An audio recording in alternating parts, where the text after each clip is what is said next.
है यूपीएससी 2024 में जो प्रारंभिक परीक्षा देंगे, आप पीटी देने का काम करेंगे मुखर्जी नगर से या भारत के किसी भी कोने से, उनके लिए एक मैं गाइडलाइन देना चाहता हूं। अगर उम्मीद करूंगा कि अगर आप इसको पालन करें, किसी भी मीडियम से हो, हिंदी मीडियम, इंग्लिश मीडियम, सभी स्टूडेंट के लिए काफी उपयोगी साबित होगा। एक चैलेंजेस बढ़ रहा है और वह है खासकर आप हिंदी मीडियम के सारे स्टूडेंट तो देख रहे होंगे कि रिजल्ट कम हो रहा है या फिर धीरे धीरे करके ग्राफ बढ़ रहा है। ग्राफ और बढ़ना चाहिए बेहतर तरीके से। तो क्या किया जाए कि आपका प्री न रुके, ये मेन फोकस होगा प्री कम मेंस के दृष्टिकोण से। तो नवंबर अब बहुत ज्यादा दिन सामने दिखाई पड़ रहा होगा, अक्टूबर लास्ट स्थिति में है, 1 से 2 दिन और बचा हुआ है। तो नवंबर से लेकर क्या होना चाहिए अप्रैल मई तक हम लोग का, कि नवंबर महीना से लेकर आपको मई 15 मई तक का कौन सा स्ट्रेटजी बनाया जाए 15 मई तक का, जिससे कि आप अच्छे से प्रारंभिक परीक्षा पास कर जाएं और साथ में कुछ सेगमेंट मुख्य परीक्षा के लिए भी आपका प्रिपेयर हो जाए। इसी मुद्दे पर हम लोग बात करने का काम करेंगे। तो सबसे पहले बात विद्यार्थियों के साथ क्या है कि आपको नेचर स्टूडेंट को सभी को पता है कि भाई ये त्रिस्तरीय एग्जाम है, ये सबको पता होता है, कोई दिक्कत नहीं, ये सब नॉर्मल सी बात होता है कि पीटी होगा, मेंस होगा और इंटरव्यू होगा, ये त्रिस्तरीय एग्जाम है। तो कई बार क्या होता है कि मेंस की अच्छी तैयारी होने के बावजूद भी आप प्री पास नहीं कर पाते हैं, ऐसा देखा गया है। और हमें लगता है कि पूरा मुखर्जी नगर ज्यादातर विद्यार्थियों को या हिंदी मीडियम के ज्यादातर विद्यार्थी, या इस बार तो आप यहां कर सकते हैं कि इंग्लिश मीडियम के भी बहुत सारे विद्यार्थी आईआईटीएन से लेके बीटेक होल्डर भी पेपर 2 मतलब सीसेट में क्वालिफाई नहीं कर पाए, इसलिए उनको मौका नहीं मिला। अगर मौका मिलता तो मेंस का क्वेश्चन बहुत ही आपके व्यवहारिक पहलू से पूछे गए थे सभी सेगमेंट में। तो अब हम लोग का टारगेट होना चाहिए कि भाई क्या किया जाए कि 1 नवंबर से लेकर 15 मई तक कौन सा स्ट्रेटजी या रणनीति हो जिससे कि मेंस को हम लोग पीटी और मेंस दोनों को हैंडल कर सकते हैं। 2024 में जितने भी विद्यार्थी देना चाह रहे हैं कि हम इस बार अटेम्प्ट लेंगे, तो कुछ रणनीति होना चाहिए एग्जाम जीतने के लिए या युद्ध जीतने के लिए। और एक चीज और बताना चाहेंगे हम आपको कि एक मान के चलिए कि यूपीएससी या आप धौलपुर हाउस जो देख रहे हैं दिल्ली में, वह यूपीएससी एक ऐसे कर सकते हैं अगर समान तरीके से कि एक दुल्हन है। अगर लड़कों के लिए एक दुल्हन है और 3 अस्तर का घूंघट डाली है और चेहरा अगर आप देखना चाहते हैं तो बड़ा प्लान वे में आपको काम करना होगा लड़कों के लिए। लड़कियां भी अगर वर पक्ष के हिसाब से सोचेगी तो वह भी अपना घूंघट डाल के बैठा है और त्रिस्तरीय है। तो इसको क्या किया जाए कि 3 स्तरीय ये जो लेयर है या फिर परत है उसको तोड़ दिया जाए, ये मेरा प्रश्न है आप सबसे। तो पहला मैं जो फील करता हूं कि पहला काम आपका क्या होना चाहिए कि अत्यधिक नहीं पढ़े, पहला होना चाहिए। दूसरा कि हमारा सेगमेंट पे ध्यान रखना है कि किस किस सेगमेंट में पीटी पे अगर आप जाएंगे तो पहला काम आपका क्या करना चाहिए कि पहले आप क्या करें कि पहले आप सिलेबस को सामने रखते हैं और जो भी सेगमेंट आप उठाना चाहते हैं सिलेबस में, मान लिया जाए कि आप इकोनॉमिक्स को, अर्थव्यवस्था को उठाना चाह रहे हैं, अर्थव्यवस्था, तो पहला आपका काम है कि अर्थव्यवस्था हमने लिखा कि सिलेबस में क्या लिखा है। तो देखेंगे कि अर्थव्यवस्था को आप जब देखेंगे तो अर्थव्यवस्था के क्षेत्र में जो पीटी वाला सिलेबस है उसमें लिखा हुआ है आर्थिक और सामाजिक विकास, और सामाजिक विकास लिखा हुआ है। सामाजिक विकास केवल अर्थव्यवस्था नहीं है, इसमें सामाजिक विकास लिखा हुआ एक।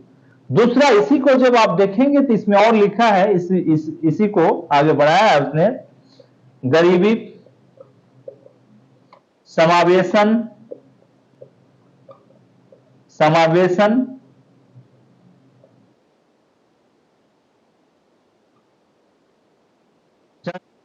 की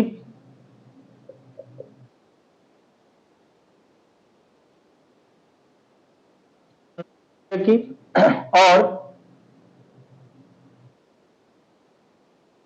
विकासात्मक इतना आपको लिख के दे दिया गया है सिलेबस प्रारंभिक परीक्षा के दृष्टिकोण से, पीटी वाले सिलेबस में। दूसरा, इसमें आप जाएंगे तो मेंस का सिलेबस भी आपको देखना चाहिए। पीटी के साथ साथ इकोनॉमिक सेगमेंट में मेंस के भी सिलेबस को आप नोट डाउन कर लें। इसके सिलेबस को भी आप क्या करें कि डाउनलोड करें या फिर अपने पेज पे लिखने का काम करें। मैं एक सेगमेंट का बात कर रहा हूं।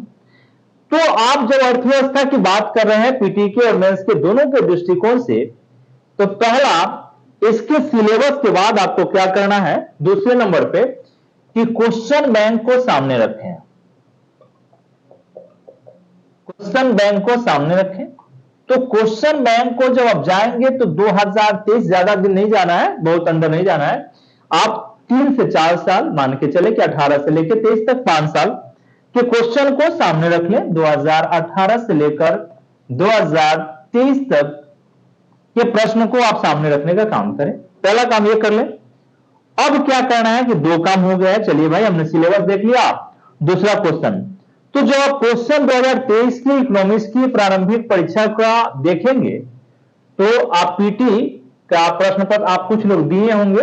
पहले जीएस का बात करता हूं, फिर सीसेट पे भी बात करूंगा कि आपका मेन रूट जो है सीसेट में काफी आपको डिस्टर्ब करने का काम करता है। तो हम लोग पहले जीएस का एक सेगमेंट हमने उठाया इकोनॉमिक्स। तो जब आप क्वेश्चन देखेंगे इस बार 2023 का जो पीटी हुआ है उसके इकोनॉमिक्स के क्वेश्चन पे आप जाएंगे, इकोनॉमिक्स के क्वेश्चन का, तो नंबर ऑफ क्वेश्चन का जो संख्या है 15 प्रश्न है, उसमें टोटल 14 से 15 प्रश्न पूछे गए हैं। 15 क्वेश्चन आपको दिखाई पड़ेगा। तो 15 जो प्रश्न है आपको इतिहास में, सॉरी, अर्थव्यवस्था में लिखा है आर्थिक और सामाजिक विकास। 23 का 15 प्रश्नों की जब मैं बात करूंगा तो अगर चैप्टर के हिसाब से निर्धारित किया जाए तो चैप्टर के हिसाब से आप चलेंगे तो एक पहला चैप्टर होता है बैंकिंग।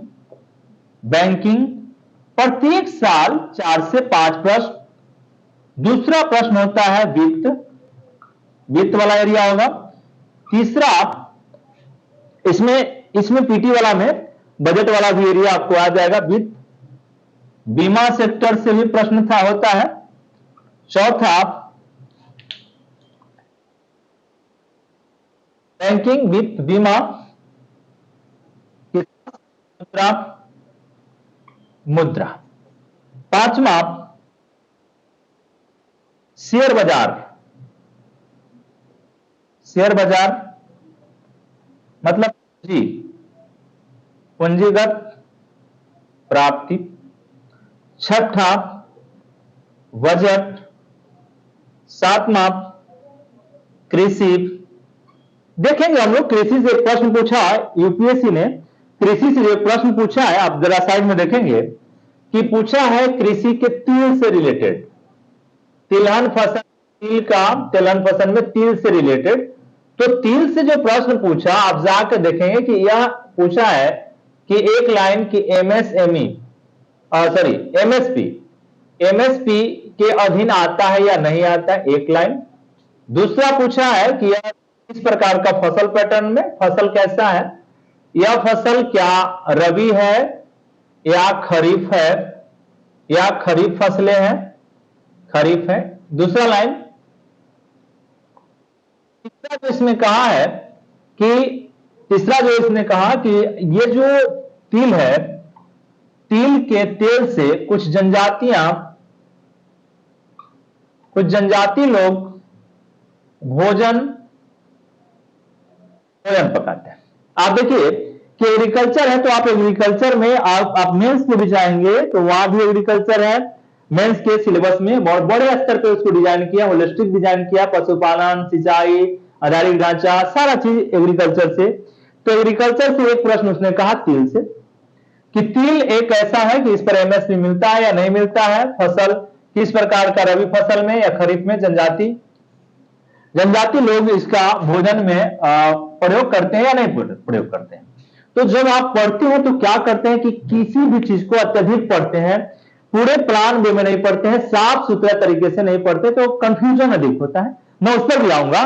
तो पहले कृषि, कृषि के बाद आप आगे जब बढ़ेंगे तो प्रश्न एमएसएमई सेक्टर उद्योग से भी पूछा था। एमएसएमई रूल 2006 में क्या विजन था उससे पूछा था। 8वां टॉपिक मैंने बनाया उसमें 8वां। 9वां जो टॉपिक होता है आपका एक इकोनॉमिक्स में आप देखेंगे भुगतान संतुलन। भुगतान संतुलन से रिलेटेड था। यह भी बार बार यहां से प्रश्न पूछे जाते हैं। 10वां आयात और निर्यात। आयात और निर्यात यह भी आपको ध्यान रखना है। 11 नंबर जो टॉपिक है आप दिखाई पड़ेगा आयात निर्यात से रिलेटेड। इसमें इसके साथ साथ आप देखेंगे अंतर्राष्ट्रीय अर्थव्यवस्था। अंतर्राष्ट्रीय अर्थव्यवस्था, अर्थव्यवस्था में क्या चल रहा है यह भी ध्यान रखने की जरूरत है आपका। अंतर्राष्ट्रीय अर्थव्यवस्था, इसके साथ साथ अंतर्राष्ट्रीय अर्थव्यवस्था के साथ साथ आपको दिखाई पड़ेगा अंतर्राष्ट्रीय वित्तीय संगठन। वित्तीय संगठन है, यहां से भी प्रश्न पूछे जाते हैं। एक भारत के दृष्टिकोण से देखेंगे तो बोर्ड, मंत्रालय या बोर्ड, बोर्ड में भी आपको दिखाई पड़ेगा।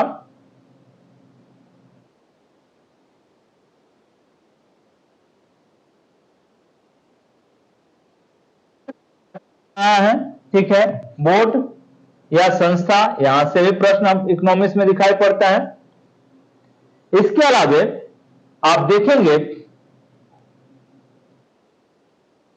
कि समाज से डेवलपमेंट के लिए क्योंकि सामाजिक अर्थव्यवस्था का बात करें, अर्थव्यवस्था का यूज हम लोग कहां करेंगे तो समाज पे करेंगे।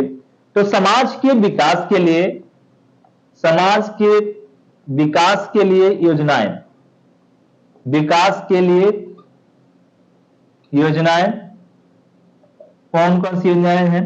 जैसे स्वयं सहायता समूह के बारे में पूछा, स्वयं सहायता समूह के बारे में, उसको वित्तीय फंडिंग कौन देता है नहीं देता है यह आपको दिखाई पड़ रहा होगा। इसके अलावा आपको बजट के साथ साथ एक और चीज ध्यान देना है, वित्त आयोग। वित्त आयोग को ध्यान रखना है। वित्त आयोग, समावेशी यहां भी पढ़ना है, समावेशन वहां भी पढ़ना है आपको। समावेशी, समावेशी, समावेशन, ये ऐसे 14-15 छोटे छोटे चैप्टर आपको दिखाई पड़ेगा जहां की 15 से 20 प्रश्न मैक्सिमम। कई बार क्या होता है कि इकोनॉमिक्स के एरिया बढ़ जाते हैं, 15 से 20 प्रश्न आपको दिखाई पड़ेगा, लेकिन अभी मैंने इस बार 15 को ही लिया। तो 15 प्रश्न को कैसे हैंडल किया जाए, तो आपको हमने चैप्टर, ये सिलेबस था आपका प्री का, यहां पे आप मेंस भी रख लें। और यह जो प्री का सिलेबस है कहीं ना कहीं मेंस से लिंक होता है, मेंस से जुड़ा होता है, मेंस से आपका जुड़ा हुआ दिखाई पड़ेगा। मैं अभी एक एक सेगमेंट का आज मैं बात कर रहा हूं कि प्री और सी सेट, मेरा एक एरिया है प्री का इकोनॉमिक्स, और दूसरा मैं आपको सी सेट वाला एरिया पे बात करूंगा कि मुखर्जी नगर जो रिजल्ट के लिए तरसते रहता है या खाली है सी सेट के कारण, उसके लिए क्या करना चाहिए, कैसे करना चाहिए जिससे कि आप सी सेट आसानी से पास करें, उस पर भी बात करेंगे हम लोग। तो पहले हम लोग जीएस वाले सेगमेंट को देखते हैं कि आप पीटी में, मेंस में, और साथ साथ यह ध्यान रखना है कि यह एरिया आपको इससे भी सपोर्ट करेगा अगर आपके पास अच्छा जानकारी इकोनॉमिक्स के क्षेत्र में हो जाता है। तो हमने कहा कि इतना चैप्टर हो गया, अब आपको चैप्टर होने के बाद आपके मन में आया कि ठीक है सर, आपने सिलेबस समझा दिया, पूछे गए प्रश्नों का आपने क्वेश्चन बैंक रखा, 18 से 23 तक आपने कहा, फिर कहा कि इस चैप्टर से तो आप बैंकिंग, वित्त, बीमा, मुद्रा आप जाकर देखेंगे प्रत्येक साल 4 से 5 प्रश्न पूछे जाते हैं। शेयर बाजार, बजट, कृषि, उद्योग, भुगतान संतुलन, आयात निर्यात, अंतर्राष्ट्रीय अर्थव्यवस्था, पूंजीगत प्राप्तियां, बोर्ड, संस्थान, समाज में जो कल्याणकारी योजनाएं से रिलेटेड है, वित्त आयोग और समावेशन। ये जो चैप्टर मैंने निकाला है, इस चैप्टर को आप क्या करें कि अकॉर्डिंग टू क्वेश्चन होलिस्टिक तैयारी करें। मुद्रा की बात कर रहा है, मुद्रा, तो मुद्रास्फीति में क्या होता है नहीं होता है, इसका वैश्विक प्रभाव क्या हो सकता है, भारत में क्या क्या प्रभाव पड़ सकता है, रोजगार पर क्या प्रभाव पड़ सकता है, समाज पर क्या प्रभाव, मतलब एक ही चैप्टर को और बैंकिंग पढ़ रहे हैं तो सभी क्वेश्चन को देखने के बाद आप उस बैंकिंग चैप्टर में जाएं और सभी प्रश्नों को देखने के बाद आपको क्या एक आइडिया लग जाएगा कि क्वेश्चन 5 साल में यूपीएससी ने बैंकिंग से रिलेटेड किस प्रकार के प्रश्न पूछे गए हैं और हमें किस लेवल पे तैयारी रखना है ये। ठीक है, तो ये तो हुआ कि सर इतना सारा आपने बताया कि ऐसे पढ़ना है। अब आया आपके मन में आया कि सर एक चीज बताया जाए कि स्रोत क्या हो, क्योंकि मार्केट ने आपको बर्बाद करके रख दिया है। मुखर्जी नगर जैसे मार्केट ने तो और भी बर्बाद किया है बच्चों को। क्योंकि इतने सारे स्रोत हैं, इतने सारे कोचिंग संस्थान हैं कि आप सिलेक्ट नहीं कर पाते हैं कि हमको क्या करना है और क्या नहीं करना है, क्या करना है और क्या नहीं करना है, क्या पढ़ना है नहीं पढ़ना है। क्योंकि आप कोशिश बहुत करते हैं, आप रात दिन पढ़ते रहते हैं, 12-12 घंटा मैं देखता हूं कि स्टूडेंट लाइब्रेरी में समय बिताते हैं, नहीं ठीक से खाना है, न ठीक से कहीं आप अपने ऊपर ध्यान भी नहीं दे पाते, केवल और केवल आपका ताकत किताब ही होता है, नोट्स होता है। तो सब कुछ हम समझ रहे हैं, लेकिन इतना होने के बावजूद भी मुखर्जी नगर या भारत के अन्य जो केंद्र है, इलाहाबाद हो गया, लखनऊ हो गया, पटना हो गया, इन सभी क्षेत्रों से हिंदी मीडियम के रिजल्ट कम हो रहे हैं, चाहे जिस लेवल पे होना चाहिए उस लेवल पे नहीं हो रहा है। तो कहीं ना कहीं या तो शिक्षक समाज से गलती हो रहा है एक, या यूपीएससी गलती कर रही है, हमारे साथ भेदभाव कर रही, दूसरा, तीसरा कि या तो हमारा जो सैनिक कहिए, आप ऐसे कर सकते हैं, जो आपका लड़ने वाले मूल सिपाही हैं या विद्यार्थी हैं, वह अपने जो डिमांड है यूपीएससी को उसको पूरा नहीं कर पाए, तीसरा कहीं तो मिस्टेक हो रहा है, चौथा कि मार्केट में हम सिलेक्ट नहीं कर पाते हैं कि हमको क्या पढ़ना है और क्या नहीं पढ़ना है, कितना कम पढ़ना है, कौन से स्रोत पढ़ना है और कौन से स्रोत नहीं पढ़ना है। तो आखिर कहीं ना कहीं यूपीएससी जो प्रश्न 15 प्रश्न बनाता है उसके पास कोई ना कोई स्रोत है, जिस मानक स्रोत को हम लोगों ने क्या करते हैं कि यूज नहीं कर पाते हैं, जिस कारण से इकोनॉमिक्स का प्रश्न अच्छे से हैंडल हम नहीं कर पाते हैं और हमें चिंता हमेशा बना रहता है कि सर इतिहास तो अच्छा है, पॉलिटी अच्छा है, ज्योग्राफी अच्छा है, लेकिन इन्वायरमेंट इकोलॉजी और इकोनॉमिक्स वाला सर एरिया होता है वो हमेशा क्या होता है कि हम लोग अच्छे से हैंडल नहीं कर पाते हैं। तो मैंने कहा कि अच्छा ठीक है, देखता हूं कि इसको कैसे हैंडल किया जाए। तो मैंने स्ट्रेटजी हम लेके आपको चलना है। तो अब आया कि सर मई में है और इसका टाइम भी बता दें कि कितना टाइम में आपको तैयार कर लेना है, टाइम भी हम देंगे आपको उस टाइम पे। अब आया कि सर स्रोत क्या होना चाहिए आपके अकॉर्डिंग टू, कि स्रोत इकोनॉमिक्स से रिलेटेड स्रोत क्या होना चाहिए, क्योंकि कम स्रोत को कैसे पढ़ना है ये भी हम आपको बता देंगे, कैसे हैंडल करेंगे ये भी ध्यान रखने की जरूरत होगा। तो पहला जो आपको मैंने स्रोत में लिखा कि इकोनॉमिक्स से रिलेटेड जो स्रोत है, अर्थव्यवस्था से रिलेटेड जो स्रोत होगा, आप एक नंबर पे आपको क्या करना है कि देखिए कई लोग आपको एनसीईआरटी पढ़ने से माना करते हैं, ठीक है, तो ये आप ध्यान नहीं देना है। एनसीईआरटी में आपको 9th 10th 11th और 12th आप जाके देखिएगा, 11th में आपको दिखाई पड़ेगा बैंकिंग, मुद्रा, सारा चीज वहां दिया गया है। तो आप एक बार 9th 10th 11th 12th के किताब को अच्छे से 1 से 2 बार पढ़ें और जो काम का चीज है उसका शॉर्ट नोट्स बना लें। जैसे मुद्रा पढ़ रहे हैं, बैंकिंग पढ़ रहे हैं, बहुत सारे टर्म्स आपको मिल जाएंगे, समावेशी विकास, खाद्य सुरक्षित, कोई भी ऐसा टर्म्स आपको मिल रहा है तो यहां से जो टर्मोलॉजी है आप उसको निकाल लें और तुलनात्मक तरीके से उसको एक पेज में शॉर्ट नोट्स करते चलेंगे। तो क्या होगा कि आप क्विक कम समय में उसको रिवीजन कर लेंगे। तो एक तो है कि एनसीईआरटी आपका मानक स्रोत होना चाहिए। दूसरा जो प्रश्न को आप ढूंढेंगे, तो दूसरा जो सोर्स हम जो फील करते हैं कि इंडिया ईयरबुक का सम चैप्टर, इसका सम चैप्टर करने का मतलब है कि कुछ चैप्टर आप यहां से क्या करें, कुछ चैप्टर इंडिया ईयरबुक से आप क्या करें कि फोटोकॉपी करा लें। तीसरा क्या करना चाहिए स्रोत के लिए कि आर्थिक सर्वेक्षण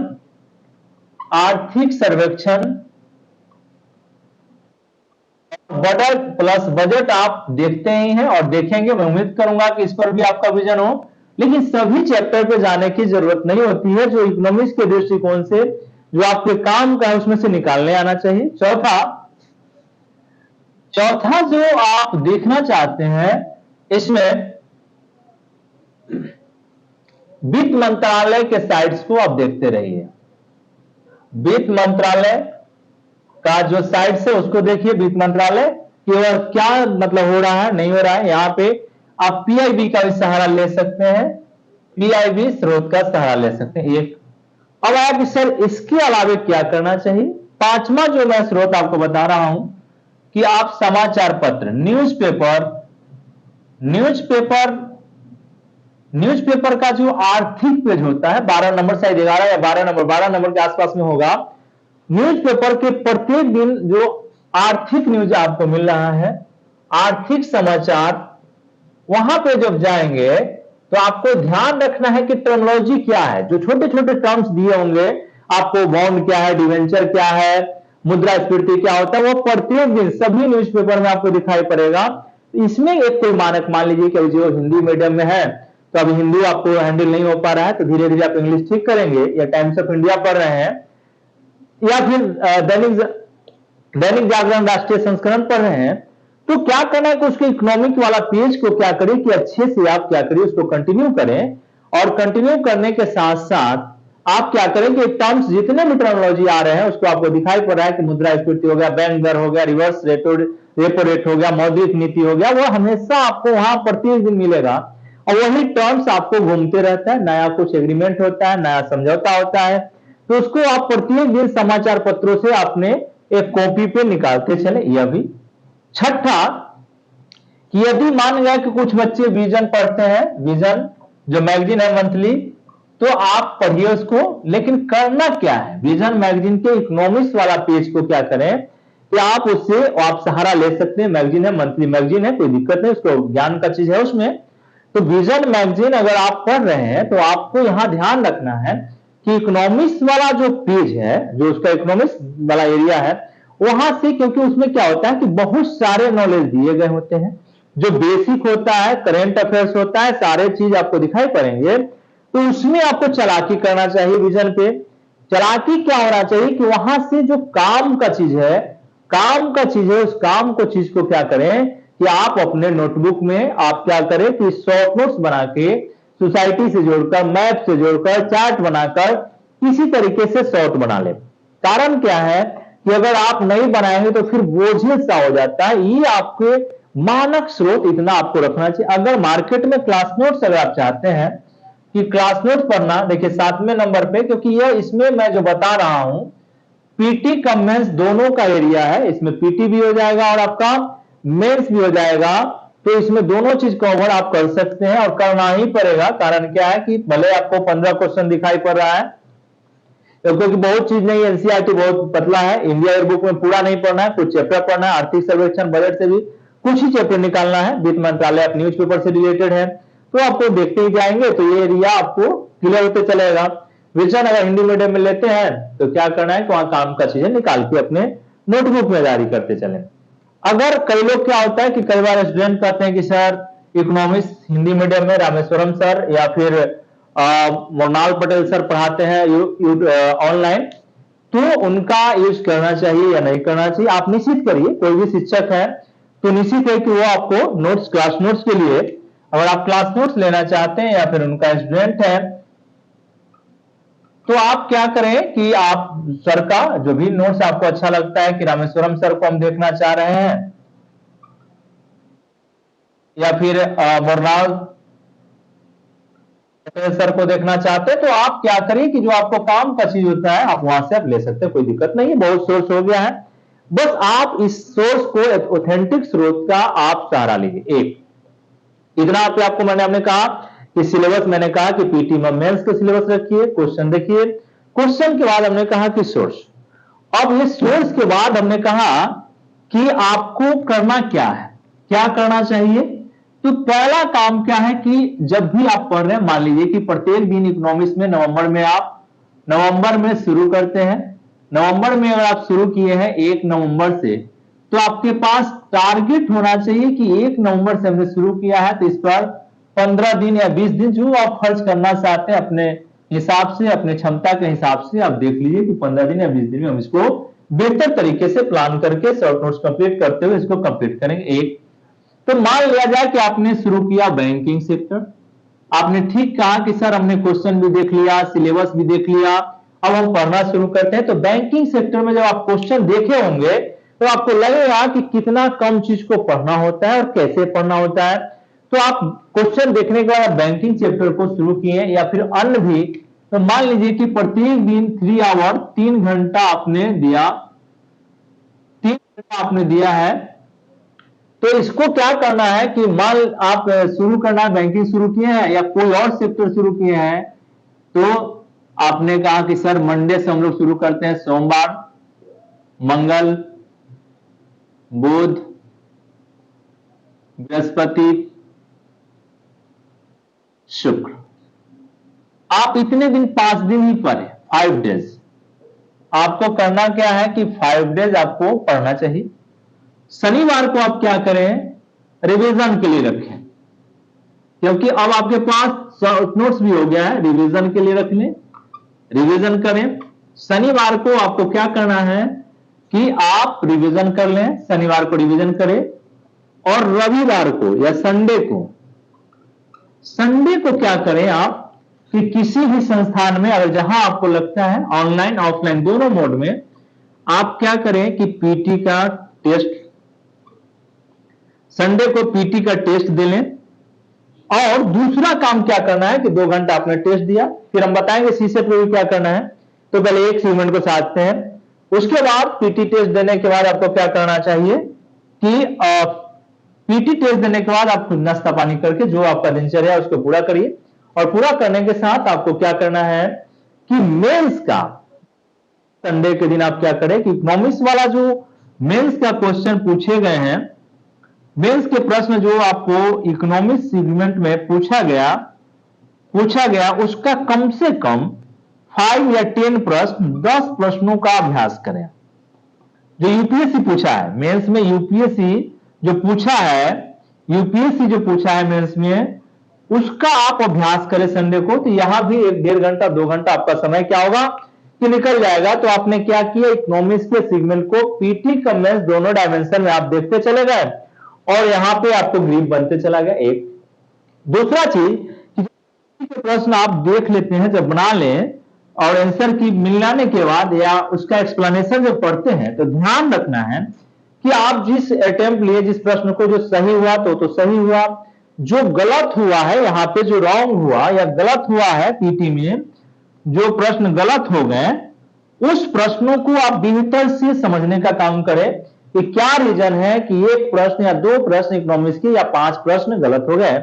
अगर आप अपने गलती को ध्यान देते जाएंगे तो ये छोटी छोटी गलतियां आपसे क्या होगा कि नहीं होगा, और अंततः क्या होगा कि आपसे यहां से अब धीरे धीरे आपने मान लीजिए कि सपोज दैट कई लोग विजन का लगाते हैं, दृष्टि का, जिसका जो लगाते हैं, तो आप क्या करें कि क्वेश्चन के बाद एक्सप्लेनेशन होता है। अब सारथी भी धीरे धीरे आपको मार्केट में दिखाई पड़ेगा। यहाँ पे भी टेस्ट सीरीज का प्रोग्राम हम लोग कोशिश कर रहे हैं कि सारे बेहतर तरीके से जब हो जाए तो आपको सहयोग करूं, सारथी और सिविल सर्विस मुखर्जी नगर के द्वारा। तो काम कुछ हो रहे हैं और लगा कर सब कुछ बेहतर हो गया तभी मैं आपको प्रोवाइड करा सकूंगा। तो ये है कि जो गलत हुआ है प्रश्न, मान लीजिए कि आपका कृषि से कोई प्रश्न गलत हो गया तो उसके एक्सप्लेनेशन में जाए एक, और उस गलती के सही आंसर को आप क्या करें अपने डायरी में, अपने नोटबुक में नोट कर ले, और जब आप अगले बार फिर इकोनॉमिक्स का टेस्ट दे रहे होंगे तो एक बार रिवीजन कर लेना चाहिए। तो इससे क्या होगा कि गलती करने की संख्या आपकी कम हो जाएगी। देखिए कठिन चीज है, आप सिविल सर्वेंट बनने जा रहे हैं तो इतना काम आपको करना चाहिए। तो ये था हमारा पीटी कमेंस इकोनॉमिक्स सेगमेंट के लिए मैंने आपको रखने का काम किया है।